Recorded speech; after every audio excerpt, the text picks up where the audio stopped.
Ito yung sasakyan natin na tatrabahuin sa araw na ito. So, Kia Sportage, hindi lumalamig yung kanyang aircon. Sabi ng may-ari, pagkatapos niya daw ito pinaayos or pina-overhaul. So, dinala niya sa car aircon shop. Tapos, nag-recharge sila doon ng refrigerant. Ang sabi ng nag-recharge, sira daw yung kanyang compressor. So, hindi siya tumatanggap ng refrigerant pag nag-charge ka.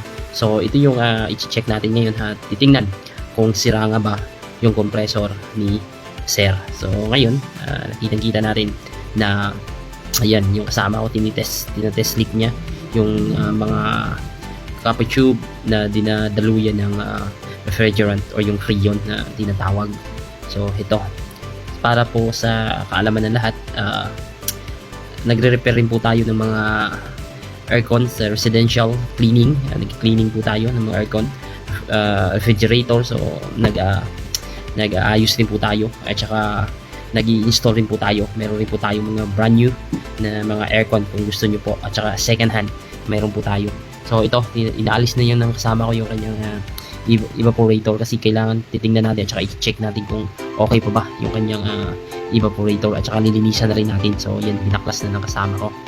So, hindi lang aircon yung ating tinatrabaho. Ayan, binaklas na yung kasama ko. So, inaalis niya at saka lilinisan natin yung mamaya. At saka, kung mayroon kayong masasakyan na sira, nag-overhaul rin tayo. So, yung shop pala natin makikita dito sa Matlang, Isabel. Kung galing po kayo ng Isabel, unahan lang po ng elementary school dito sa Matlang bago mag-PEMC.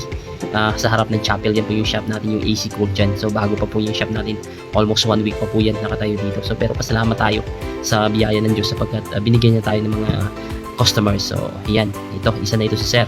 Kasi ang kwento ni Sir sa amin, yun na nga, pagkatapos niya pinaayos yung sasakyan niya. So yung aircon naman yung problema.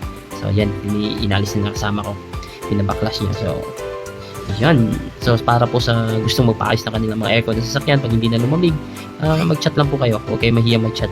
Huwag kayong mahiyang magtanong. So, yan.